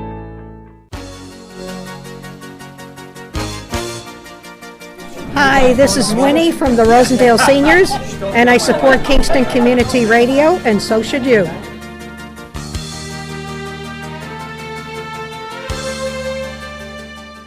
This programming is brought to you by the Friends of Kevin Cahill. As a strong advocate of local broadcasting, Assemblymember Cahill urges you to support Kingston Community Radio with your time and donations. Your contributions keep KCR vital and on the air at FM 92.5, AM 920, and on the web at mykcr.org. Please join Assemblymember Cahill and send your gifts of $10, $25, or more to Kingston Community Radio, Post Office Box 4364, Kingston, New York 12402. Together, let's keep KCR alive. All right, folks, we're back on. This is Thunder Thursday. Here we go. David. This is Tony Marmo. And this is Donald Williams. He's not admitting to that. He's in the witness protection program today. We have a special guest today. Oh, I have to do this first? You got to go to work here. Dave, you're an important person, but it's going to wait for the birthday and the Thunder Thursday roar. But, right. Why don't you go first? Okay, so I'm going to do, let's see, I'm thinking we're going to maybe have our district attorney read one of these, just so he gets into the act. You ought to do this one. Okay, This yeah. is somebody that I recognize. Okay, then you can do that one. So I can start with a happy birthday to one of our KCR, no? Okay, go ahead. Okay, got it. All right, you want? I don't have glasses. Just go ahead. You wanted to go first. Go first. Yeah. So I'll do a happy birthday to Tyson McCaslin. Love family and friends. Olivia says happy birthday and I love you. Isn't that great? There you go. fantastic. You want glasses? No, this one I can make out. It's much easier. This says, "Happy birthday to Cameron Rylance," and you wish to comment on Cameron. Well, because Cameron is one of our KCR co-hosts, along with the aforementioned Nina Posterpak. Would you explain to me what aforementioned Yes, I was means, impressed David? with that, yeah. You know, I mean, Yes. we've been engaged in the law practice for how many years, and then We you don't see use those words. My yeah. guest, Never. my guest Is that one word? Is it 3 words? Well, it's is a word, four is a word, and mention, and ed is a word. So that means, does that mean we spoke of this person before? I think so. Okay. So Cameron Rylance is a co-host on KCR on Tuesdays. It's Terrific Tuesday. He's a great guy and a great Giant fan, and his dad, Dave Rylance, and mom, Elaine, was a nurse at Kingston Hospital and knew her for years. And Cameron's a great guy, and we're happy to have him as part of the Absolutely. Of the KCR Happy birthday, family. Cam. So happy birthday. All right. D.A. Clegg, you're up. I'm up. Okay. Happy 89th birthday. Wow. To Charlie Karsten. And from his friends and family, wife Helen, children Karen, Steve, Tim, Kathy, and Phil, and grandkids, 12 of them, and 12 Holy great-grandkids. what? Prolific. Charlie Can I use Karsten. prolific? Yes, you can, as long as you define it for Dave and I later. Charlie Karsten was very active, if I recall, when I was an assistant DA and DA with the arson task force, which I don't know if it even exists anymore since I've been out of. But a great man. I think the New Paltz area, his wife Helen, great lady. So Charlie, 89, God bless you. Happy birthday. And did he play basketball with you at 89? Who knows? It's possible. Possible, Dave. All right, and the winner of the delicious cow pie from Boyce Dairy Milk House at 62 O'Neill Street in Kingston is... Guess who it is? It's Charlie Karsten. Charlie. Oh, really? Yes, And- All right. Charlie, congratulations. Richly 89? deserved. Wow. And great guy. Great guy. Okay. So that If was... it had been Cameron Rylance, that would have been... DA He's not Clegg quite might 89 yet, initiate so an quite 89. investigation. Yeah, I'm not sure he's eligible, really, but Yeah. we put his name out there, so... Can I just say something quickly, and then Please, you we're can good to take go. over? No, I want to please, thank let's get Dave to our guest. immensely for coming on. I know what it's like to be the DA. I just told you, I think, off air, if you compare judge and district attorney, the sentencing is really hard for a judge because you're the last person that can be locking somebody up, sometimes for the rest of their lives. Right. But being the district attorney, managing a staff of lawyers who are all very professional, but to be a trial lawyer, you have to have a certain confidence, sometimes arrogance. You have to train young lawyers.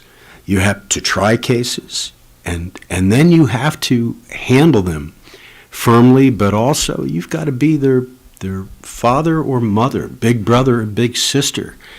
Every time an assistant DA, what do you have, like 30 probably? Part-time and full-time, Wow, 25? that's a lot. And how many of those are full-time, Dave? 17. 17. Yeah, when I was there, I think Staff. we had a smaller full-time staff, but we had 11 or 12 part-timers. But regardless, I mean, you have to take responsibility for everything they do. It's one thing taking responsibility for the errors that we all make ourselves, to take responsibility for an assistant that may do something. But all in all, the assistants, they appeared in front of me before. Unfortunately, I wish I were still on the bench when you became DA. I really do. But Did you ever, David, did you ever appear before Judge Williams as a... I did. In but private only, practice? Only once. we had only one case. a very major case. I think I was chief assistant. Well, we did try a case together. Oh, interesting. He is Dave is an excellent trial lawyer. To walk into, you didn't do back then, in the time I was there, a lot of the felony trials. I know you were a public defender and you did cases there, but he came in. To walk into a felony court, if you're not there regularly and try a case, he came in on a major arson. I will not go into the details out of deference to you, the people involved that I knew also, and I was prosecuting them. Oh, wow. One of the individuals sat next to me, not the defendant, but the defendant's brother, sat next to me in homeroom in high school. I cross-examined him. Right. You remember you may? I do. That was the most uncomfortable thing, but you have to do it. And anyway, excellent trial lawyer. That was a battle, but we battled, but when we left the courtroom, still liked each other. In court was a battle. It was a great battle, and that's why I hired the guy later on. Smart guy. I did mention it, and I don't know if you were listening this morning. I thanked you in between the time when I finally left the DA's office after my second term as DA and wanted to go into private practice to become eminently wealthy. I had enough of the politics, honestly. Yeah. Dave was good enough to hire me and teach me about private practice, which I knew nothing about. Everything I did was as a prosecutor. Yeah, right. And then had the good grace, because we thought Mike Brune, I wanted to be county judge forever. We thought Mike Brune would be there forever. Mike decided to leave. I had only been with you a year or... Right, about a year. About a year, and I really... I know... Mike Brune called me over and said, you got to do this. I had such difficulty bringing myself to tell you that I really, and you were so graceful in letting me out of the informal handshake agreement we had. And it did change my life. So, But back to you. Wait, and before we get into some of the questions that we may have, give a background about who you are, where'd you grow up, let our listeners know a little bit about David Clegg, the person. All right. Well, I grew up in New York City, Staten Island. Oh, okay. I went to high school in Brooklyn. With all those Italians in Staten Island? That's right. The Scottish guy? That's right. The Verrazano Bridge changed the mix. But I went to Brooklyn Tech, so I got a little citywide experience at Brooklyn Tech. Interesting. I graduated from New Paltz in college, and then went to University of Buffalo in law school. Oh. I went out west, worked there 4 years, working with Native Americans, doing civil rights work. What state? Where did you go? Nebraska. Oh, Nebraska. South Lord. Dakota, Pine Ridge Reservation. Wow. Where the Wounded Knee was. Most Yeah. with that. Yeah, sure. I was out there 4 years. Wow. Got involved in a lot of important cases. I was just fresh out of law school, but there was a lot of stuff going on there. And so I got to do federal court work and appellate work and had a lot of success, and then came back here and started a practice. Interesting. And how did you land in Kingston? Well, I Close was to Staten from Island? the city, wanted to stay Yeah. close enough to visit Yeah. family. Actually, Scottsbluff, Nebraska was where I was living. I got to like small town life compared to the city. Yeah. And so I was looking for that, and I thought Kingston was it. And was your dad a civil servant? Because I had 4 uncles, all served in World War II, and one was out of World War II. One was a firefighter, police, sanitation. Actually, the 4th one, who's still living, he's like 97 years old, still plays golf down in Florida now, was a jeweler because he never finished high school, and so. But I thought a lot of civil servants down there. It's funny. My father didn't finish high school either, but he had a job as a bus driver before he married my mother. Yeah. In the city. In the city. Yes. Would have been a good job. Yeah. But he left it to make another 20 cents an hour to work for a laundry, delivering laundry. Oh, jeez. And the difference in his life. Pension, this, that, yeah, oh, man. And medical coverage, Life, all the stuff that gosh. we didn't Sure. have, right? Yeah. So, but my wife's father was a cop. My wife's father was NYPD. Staten Island, too? She's from Staten Island? No. She's from Staten Island. We met each other. Oh, Jim, a great lady. She is. My guess is that she's Italian. Do I know her? No, she's not Italian. She's not Italian, No, okay. she's Danish. Oh, interesting. Interesting. A blonde. Beautiful. Very She's attractive. beautiful and a great lady. God bless. God bless. Yeah. So how has this been for you? I mean, this has been a change from private practice to public life, public eye. Yeah, the public eye is interesting. Very fortunate. Very fortunate the media doesn't cover as it used to. Yeah. Because dealing with the media is a real treat. It's that's part of the job that you need special training for, I guess. And you are under a microscope, as you said, and anything that goes wrong will be mentioned. You do your best for that not to happen. You talk about the staff. We have a staff. We came in a tough time, right? It's a transition. Some people left. Then you have COVID and hiring freeze, and then you have courts closing. Crazy and you times. have no grand jury. Then you have Which is amazing, not being able to do grand jury. And this is your first year, Dave? Right, first year. Yeah, man. So, yeah, it's been challenging is what I Holy say. crow. It's been challenging. I like a challenge, but it has been challenging. Yeah. And it continues to be challenging because courts are still mostly closed. And the biggest thing we can't do is a jury trial, right? When you don't have the hammer, right? When you can't say, okay, absolutely. If you don't plead, we're going to go and have a trial and you're going to get convicted. Right. When you don't have that, there's no pressure on anybody to make a decision. So we're kind of sitting. Thank God they didn't do Zoom trials. And in a way, in a way that's sad, Dave, but it's the reality. Unless there was a fear of going to trial with the possibility of a harsher sentence than what's being offered in a plea bargain, cases don't move. They just can't move. Yeah. But the sad part is, then you run into, and you know this, you run into the fear that somebody might be taking a plea to a crime that at least the level may be something they didn't commit to avoid a possible stiffer sentence. That's what is so difficult as DA and judge, one of the many things for DA. But yeah, without that hammer. Dave, what, is it Office of Court Administration saying that you cannot conduct a jury trial?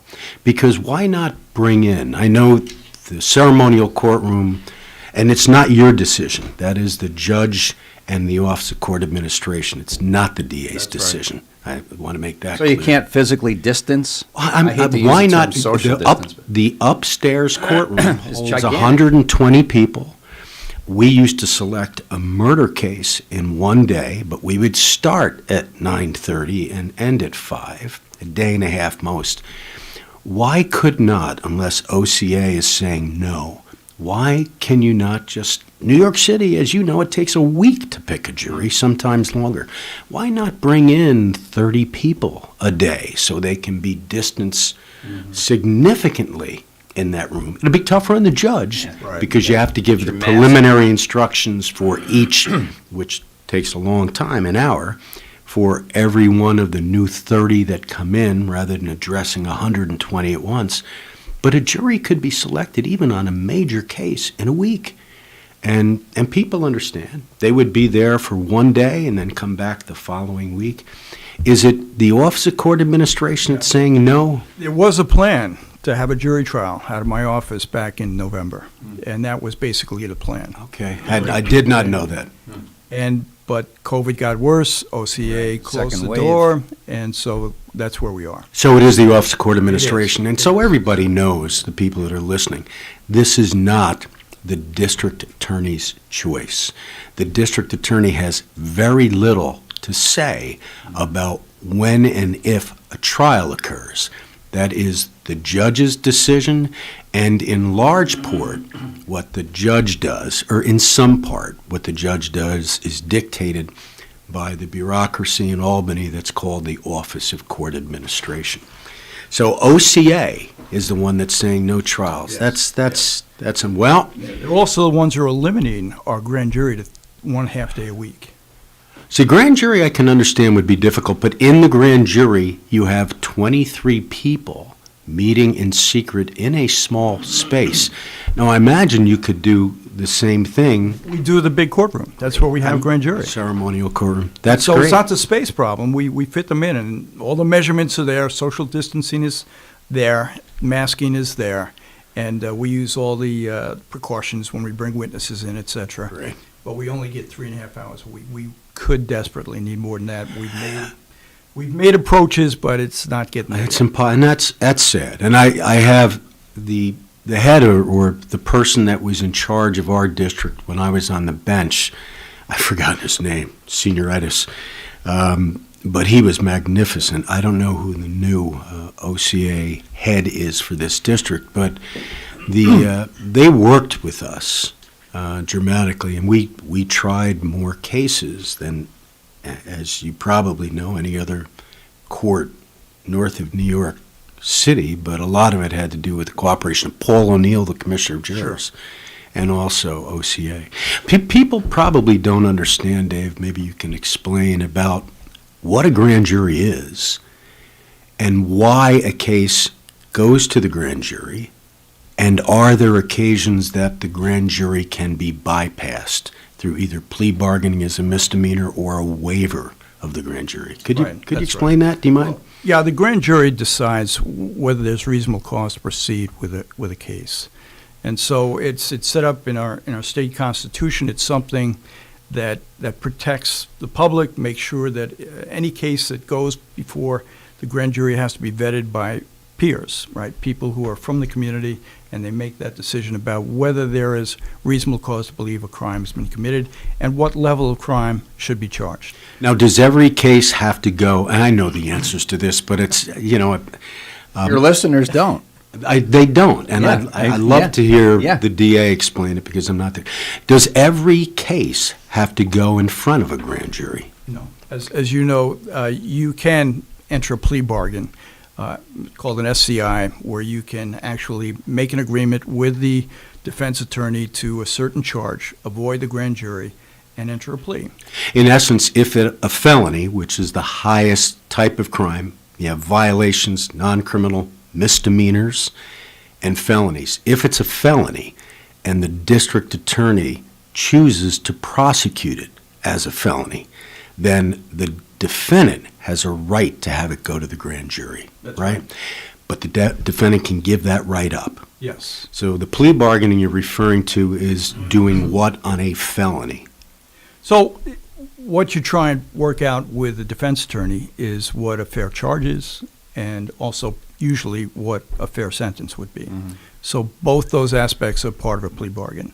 What the defendant gives up is his right to trial. And Don has said this a few thousand times, how important that right is and how you have to be sure that you exercise it knowingly.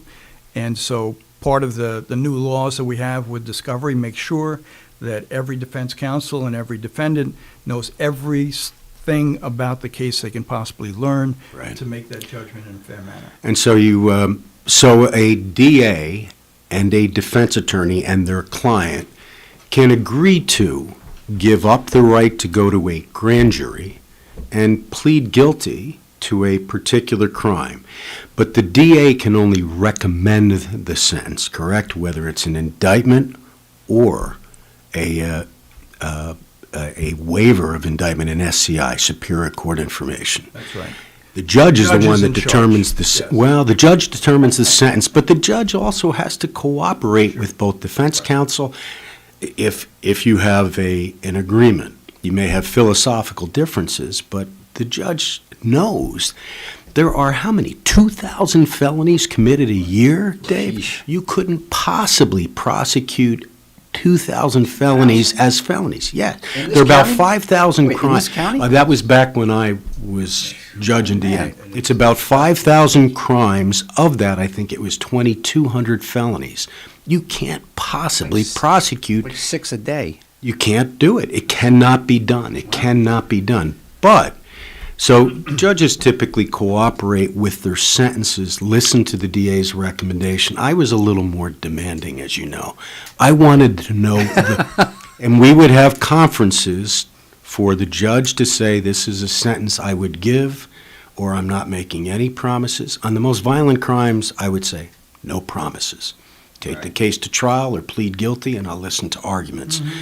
But in many of the SCIs, which are the less not violent crimes, but what's an SCI? A Superior Court Information is the time. Remember, if it's a felony, the defendant has a right to have the case go to the grand jury if the DA chooses to prosecute you for a felony. Okay. They can give that right up.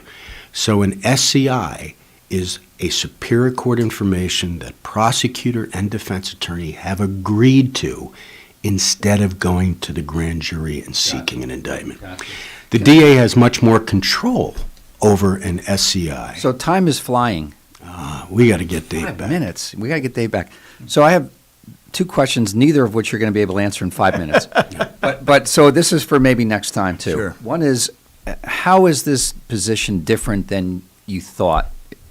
You know, going in, people told you this, told you that. How do you think it's different? At least, and again, you're in COVID land, which is not. It's probably not a fair comparison. But what's the biggest difference than you thought was going to be?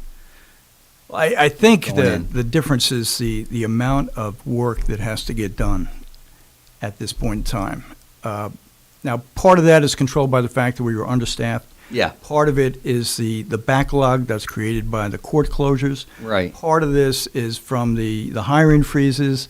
Part of this is that we weren't able to add people when you have a new discovery law. So out of your control issues that you didn't Right. really. And no one could have, right? No one could have put all this together. Can I use convergence? Convergence.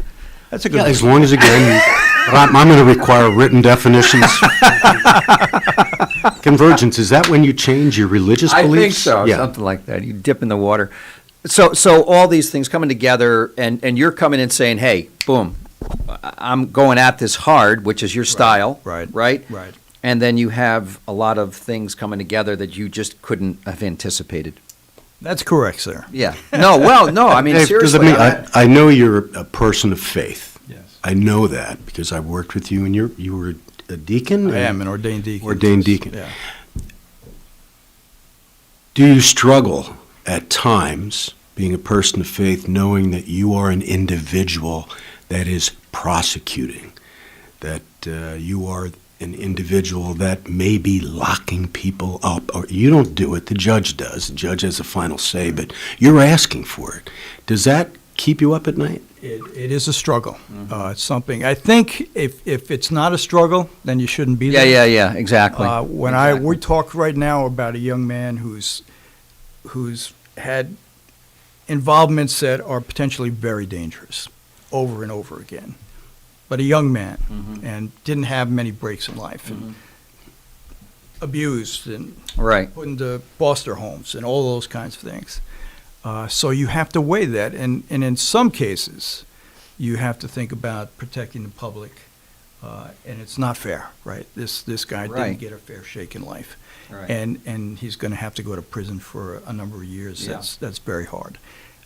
I struggle with that, but I Yeah. also recognize that that's part of the job. Right. And that Right. we have to weigh The all greater those good. factors. I mean, it's. And you recognize that before you took the position, but now it probably is even more prevalent in your mind. Yeah. It's a tough job. Yeah. The other one, and we can,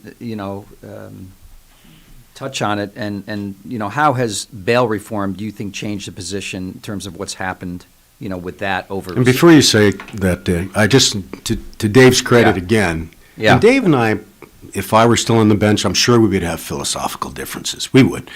But to Dave's credit, bail reform is not anything anybody really wants to touch upon. Yeah. But we discussed it, and Dave actually said, yeah, hit me with bail reform. So, Well, you tell only got us. a minute, so. Well, we're No, we're gonna Well, we'll keep extend it to hear his thoughts. Yeah. Yeah. So the question about bail reform is, historically, people were spending time in jail who weren't guilty simply because they couldn't afford to pay bail. Now, if you go to the justice court level, the city court levels, et cetera, you had misdemeanors where people were spending 15 days in jail on a disorderly conduct, et cetera. Cases got resolved after that because that's all they could get sentenced to. Was that fair? You disrupt that person, their life, their job, whatever. So that was the inequity of the bail. And now, what happened with the legislature is they went all the way, right? They went all the way. Now, I did, right, when I was running, talk about the fact that I thought, and I still believe it, if it's done fairly, if you have a public safety issue where there's really a risk to the public, like there's dangerousness involved in this case, then you should be able to ask for this person to be remanded. Right. And the ironic thing is that's not one of the criteria That's right. that a judge is allowed to That's consider. right. So now- Public safety for bail, because you're presumed to be innocent. But so a judge is not permitted to consider public safety on bail questions. Go ahead, Dave. So that's right. But that wasn't what they did. And so I actually went back, and even though I was in favor, and I am in favor of the bail reform to the extent that it helped those problems that were in existence, what I went back to the legislature with, and I spoke to both the state assembly and the state senate about that, Good for you. was that there are issues that you've created that now the criminals can take advantage of. Unintended. So, right, unintended consequences. So you had people who were committing 5 and 6 burglaries coming in. Some residential burglaries. Right, and some burg twos, where you go into somebody's house. Somebody's home. So That's bad. as a result of those conversations, they did change the bail law again, and burg two is now one of those charges that you can put bail on. That's great, because so they- Burg 2 they was brought it always into classified as a violent crime. Yeah. As part of the bail reform package, they made burglary second a non-violent crime. Has it now been elevated right. back That's to when somebody breaks into your home. That's right. whether you're there or and not? in your bed, or whatever. Whether you're there or not, it's a burg second. In the past, it was considered a violent crime. There are exceptions for everything. Yeah. But the minimum sentence for an adult that was convicted of the Class C violent felony of burg second was 3.5 years in state prison, max 15. Once the legislatures made it nonviolent, there's no minimum sentence. In essence, they wanted residential burglars to get probation. Now, there are occasions where there's some residential burglars that should get probation, perhaps some, but to make it carte blanche. So is it safe to say that they had a kind of a wide berth here, wide went range? too far. And now it's been perhaps been better. narrowed. It's narrowed, right. There are more occasions where we can ask for cash bail. And our office takes advantage of that. And Or no bail. Or no bail.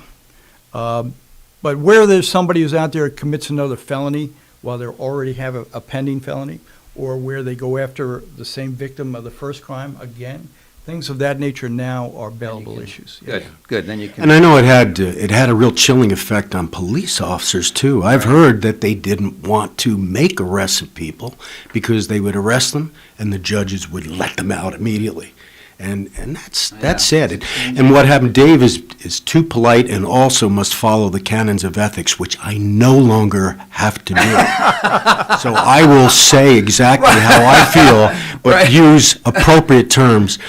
The damn legislature. Yeah. You're right. Bail reform had to occur, Dave. You're absolutely right. And I was one of the people. Political. But it became political, and they were in a rush to pass it. Right. They passed it without speaking to enough DAs. I wasn't spoken to as a judge. I was not. Get the input of people that deal with it every day. They were in a rush to say, I did bail reform, which had to be done. But as you know, you don't throw the baby out with the bathwater. Yeah. And they rush to it, and then you as DA and people in the community have to suffer with it. But it has been pulled back, you say. All right, we have to go to break, unfortunately. Please come back to us at some point. Yes, Dave, thanks for coming in. Please come back. We'd love to have you can also on once a month. Teach Don the crossover dribble. Maybe that would. Yeah, we haven't discussed basketball. Next time. Next time. Thank you, David Clegg. Thank you, Ulster County Dave. DA. Very Thank you much. so much. God My bless. pleasure. What you Really do mean. Okay, take it away, Lawrence. You're listening to Kingston Community Radio on WGHQ Kingston.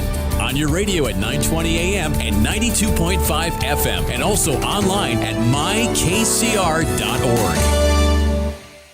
On top of first-class care, you will never receive a bill. The only thing we had to worry about was just keeping Azalea comfortable. St. Jude saved her life. Finding cures, saving children. Learn more at stjude.org. We are Lions. We bring hope where it's needed. We are a global force for good.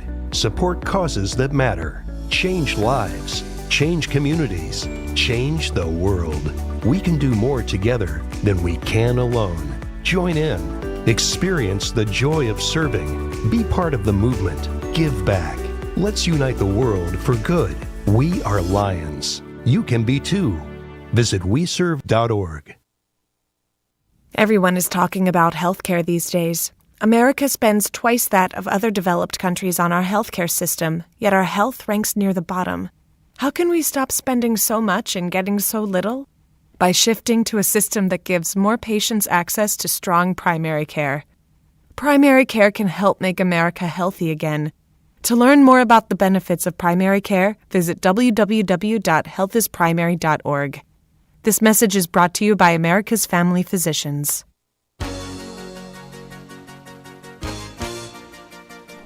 Hi, my name is Jackie Levezzo. I'm from Lake Katrine, and I support the Kingston Community Radio because it is an invaluable resource to the community and its residents. This portion of Kingston Community Radio is brought to you by Ulster Savings Bank. Visit their newest branch, conveniently located at the Ulster Commons Plaza in Lake Katrine. Experience the difference that local community banking offers with the convenience of another great location, easy access, plenty of parking, and a 24-hour ATM. Ulster Savings Bank, invested in community, invested in you. Member FDIC. All right, folks, we're back. This is Thunder Thursday, and I'm Tony Marmo. And I'm Don Williams. And I'm retired Judge Don Williams. You got to talk very slow. Right, exactly. And no, that was good. Dave was really good. Dave was great. Yeah, yes. that was good. We get him on as a regular guest. Yep. But on the phone, who's been waiting patiently for 5.5 minutes, is Ulster Federal Credit Union's Bill Quirbies. Good morning, Bill. Good morning, guys. How are you? Hey, we're doing great, Bill. Thank you so much for coming on, President and CEO of the great Ulster Federal Credit Union. And how are things going? They're going just fine. Good. Going just fine. We're trying to get through this miserable winter, but some people do like the snow. So, it's Right. not this guy. But, Yeah, skiers like it. I found it interesting the other morning. I was driving in from Clifton Park, and it was slushy roads and torrential rain. So that was a different combination for me. Yeah, has the weather been different up in Clifton Park area, or generally the same? It's generally the same. It's always within a couple inches of what it is here. Yeah. I know the storm that's coming tonight into tomorrow, it's going to be a little less up there. So sometimes it holds the East Coast, and sometimes it doesn't. But it's about the same, and the thruway is always in great shape. Yeah, absolutely. And, it makes us appreciate the first 50-degree day even more, when you hit 50. It's like, oh, my gosh, we're close. You're done with this, right? I was going to mention about the Ulster County Chamber, but... Go right ahead. Right ahead. Yeah, no, thanks. Bill, just a quick announcement, then we're going to get to the credit union. So the Ulster, and I know you all are members of the Ulster Chamber, the Great Ulster Chamber, their Foundation 2021 series. It's through the Leadership Lens. The Ulster County Chamber Foundation has announced the launch of their 2021 series of Through the Leadership Lens topic presentations and discussions, and you're invited to join Foundation Executive Director Ingrid Kulik as she hosts a different topic once a month, offered on 2 different dates and times, I'm sure through Zoom. The topic in February will be leadership challenges for new leaders and coaching and mentoring, which I think you do a great job at, Bill, over the years, and you've coached and mentored a lot of great people in your credit union. The topic will be presented in the discussion moderated by Dr.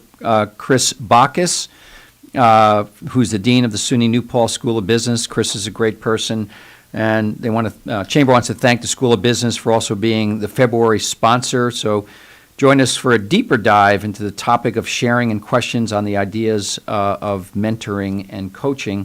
And so you can call the Chamber at 338-5100.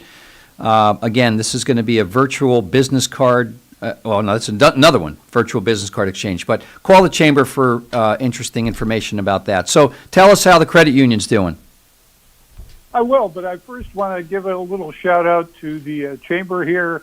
I've been, throughout my career associated with 4 or 5 different chambers of commerce, and up in the Albany area, Schenectady, out in the the Mohawk Valley and so forth. And by far, I think Ward's group does the best job of any chamber I've ever been associated with. So, that's high praise, man.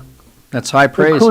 Kudos to Ward's group, and I think the the businesses too are so involved and so committed to business here in Kingston and Ulster County that it's really a credit to everybody involved.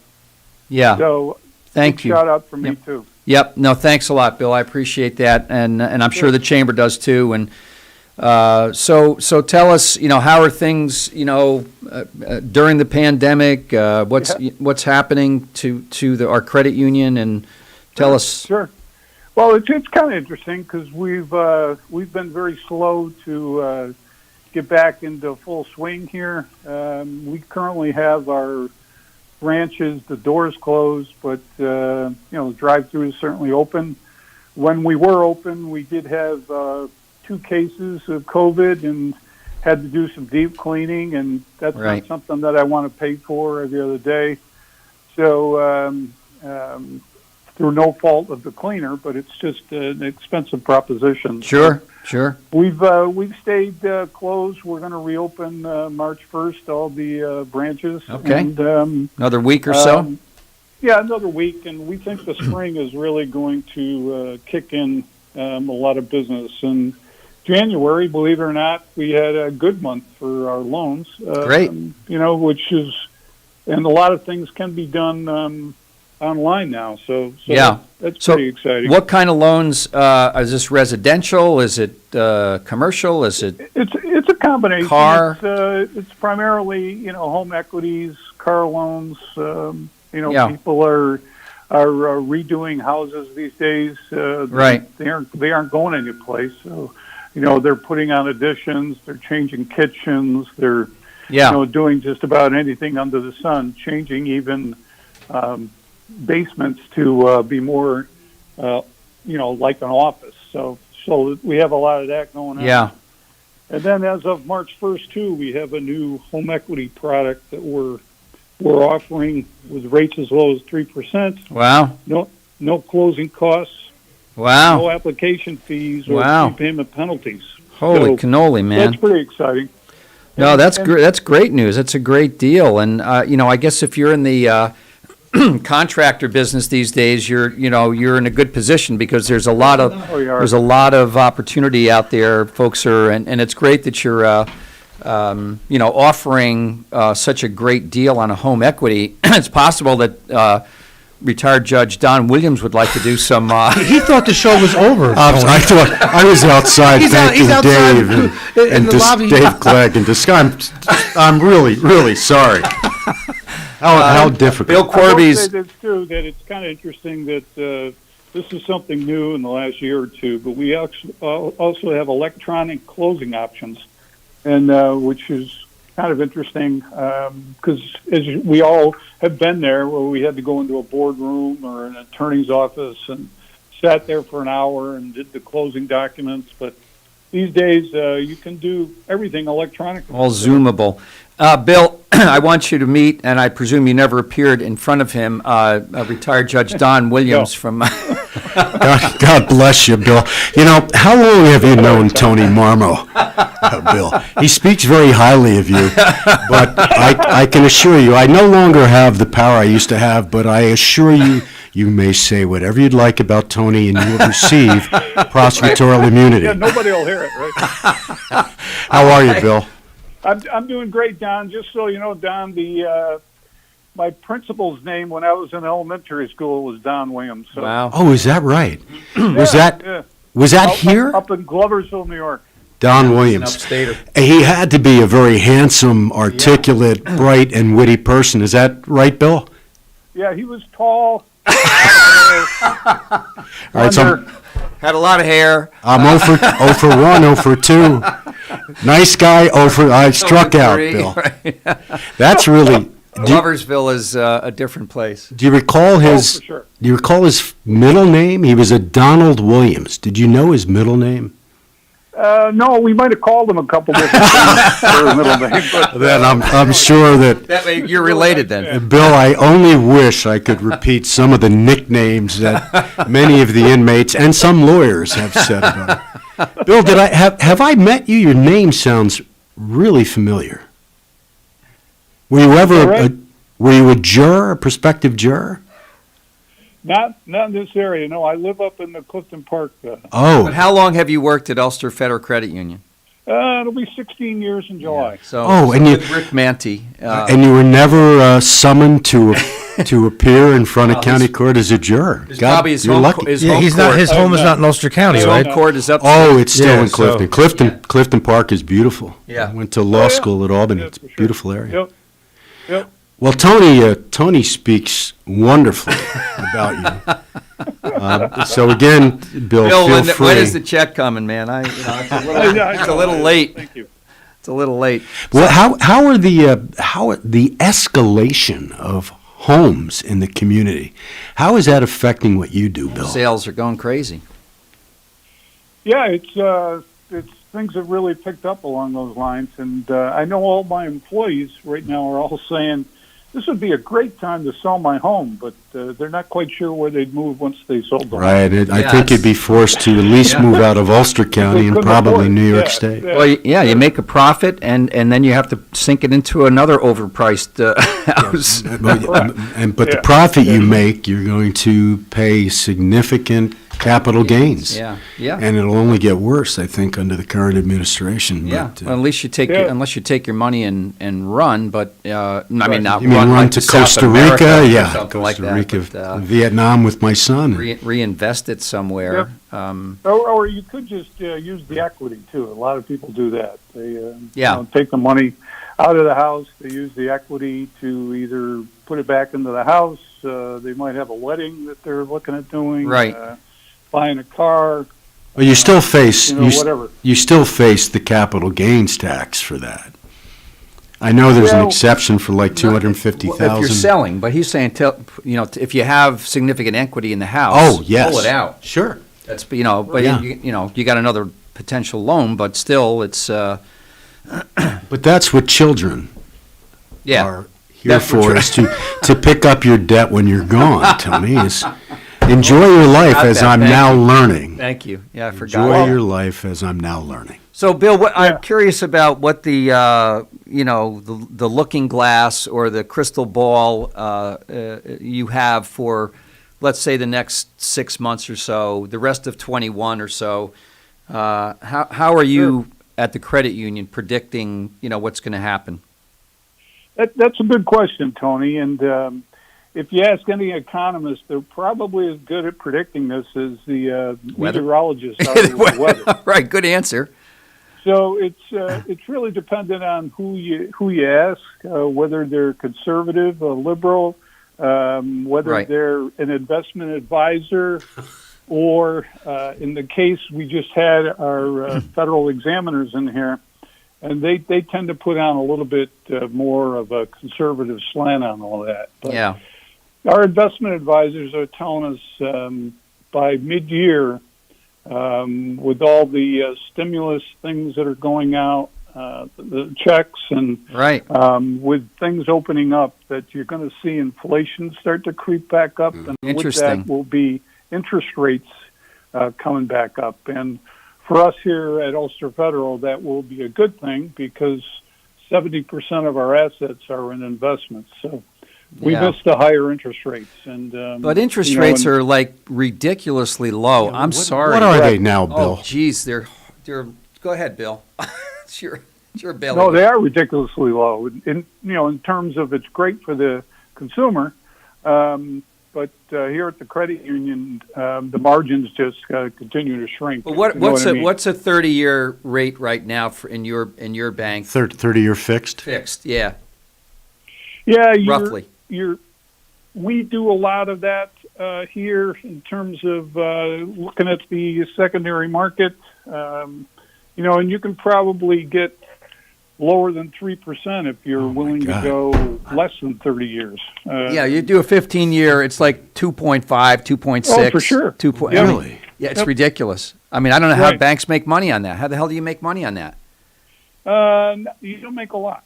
I mean, you got to do volume, man. I don't know. That's 2.5. It's ridiculous. I mean, I remember mortgages that were like 14%. I was so happy to pay off my mortgage, but in essence, I mean, refis. Are you seeing a fair amount of refinances? Yeah, and that's happening all over the country. Yeah. In fact, some of our investments are what's called mortgage-backed securities, and they're bundled mortgages. Yeah. From all over the country, and we're getting a lot of pay downs on that, and that's due to the lower rates. People are refinancing. Those loans are coming in, and premiums are being paid down on the loans themselves, which cuts back into earnings because that's taken right out of your interest income. So, but that's kind of the macro of what's going on locally. And, you see me walking down the street, and if I'm talking to somebody, they're probably asking me what's the lowest rate I can get them right. on either home equity or mortgage. Is it kind of a bubble that at some point is going to just burst? I mean, the stock market is gigantically high. The interest rates are gigantically low. There's a ton of money that's going to be coming into the economy now, courtesy of another $2 trillion. Wow. A trillion here, a trillion there. Pretty soon it's real money. But maybe not money. I don't think it's ever real money. Yeah, it's never real money. Exactly. Let's just print some more, which is why you're talking about inflation at some point, because you just keep flooding, cheap money into the economy. And the sad thing is, and then people are struggling. People are struggling, and the sad thing is that when you do these $1 trillion, people say what's coming from the government. No, it's coming out of your pocket. Yeah, well, or your grandkids' pockets. Or your grandkids' pockets, exactly. How can you pay back? The country last I knew was like $25 trillion in debt or something like that. $4 trillion just in the past year. I mean, it's just, it's pretty soon, what do they used to call it? Voodoo economics. Somebody coined that one, and that was a good one. Yeah. But yeah, I mean, I don't know. I don't want to be in your shoes in terms of trying to predict. I know the credit union has been around since a long time ago. When did you all start? 80 years. Yeah, it's over 80 years now. We were. Did you say 80? 80. 80 years. I didn't know. Two segs formed together. They were the teachers of Ulster County and the county workers.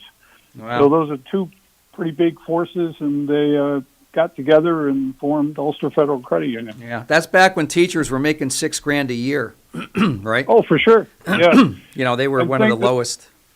And we used to do our credit union business out of the back trunk of a car, so or maybe a station wagon. Yeah. It would have been a little more room in a station wagon. No, for sure. Yeah, I mean, and how long have you been in the biz? Not to age you, but I mean, I'm just curious. Tony, believe it or not, I'm going on 45 years. Yeah, so God bless. 45 years. I've been doing this a long time, and primarily on the operations and human resources side. So yeah, the president and CEO thing was thrown at me about a year ago, about the beginning of COVID. Yeah. So it's been a challenge for sure. So you've started in the business roughly in 1975, roughly. Correct. And so, describe what 1975 was like, and now compare it to 2021. Well, I know my first. I'll give you a quick story here, but when I started out, I was making $100 a week. God bless America.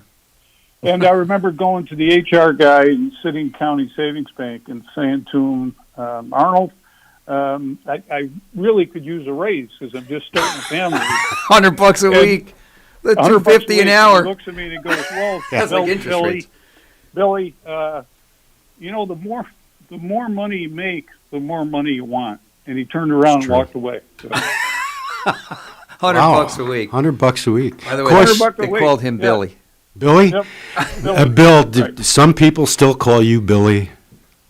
Yeah, my mother did for years. She's no longer with us. Yeah. I occasionally am called Donnie. Really, nobody else does.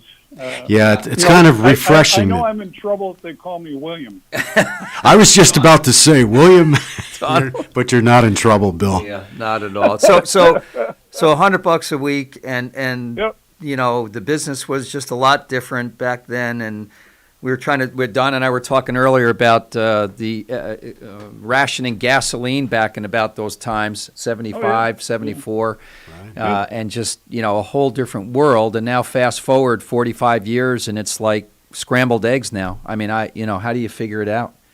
Yeah. I mean, I don't know.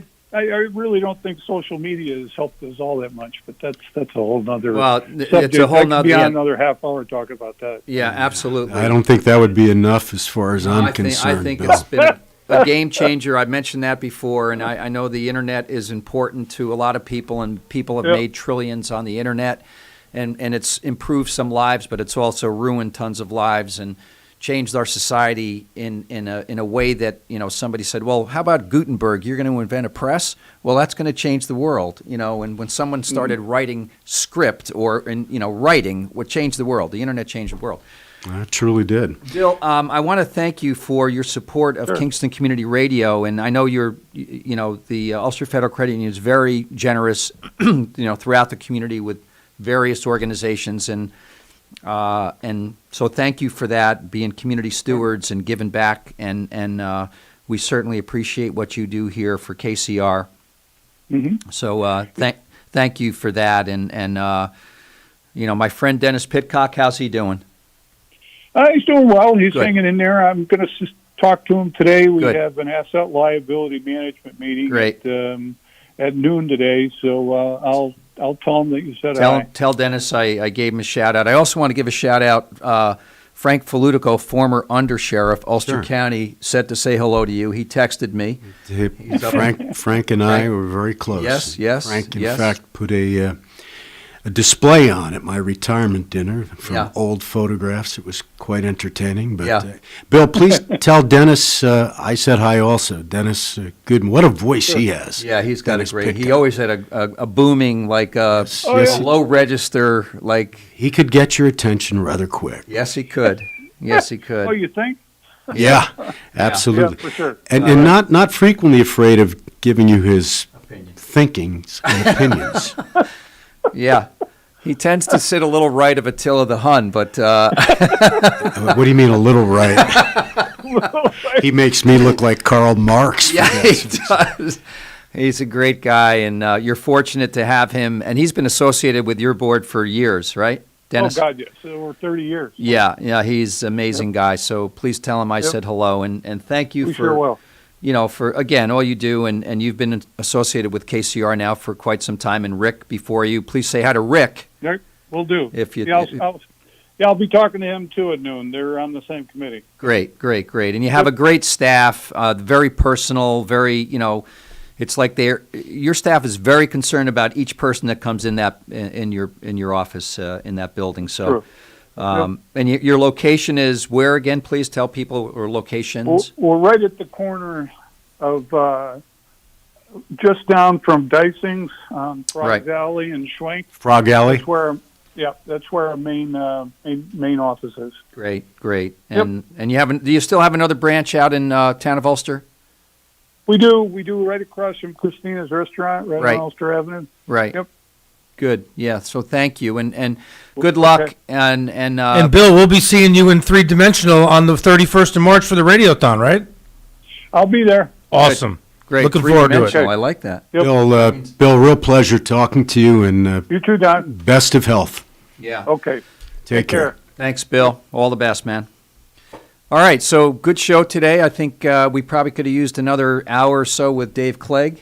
I agree. We And just scratched Dave, the surface. I think you should get him. I mean, I know he's pressed for, but him being a regular guest, I think that would be a good idea. I'll talk to Dave. I think you guys didn't even get to cover he covered some great things. Right. But I think having him on regularly. Yeah, there's a lot out there. Yeah, we used to have Holly on regularly, but then after my father had passed away, and we started making changes, and I know when I was DA, I was on. I think weekly. It was frequently. Yeah. Wow. Well, you got a lot to say.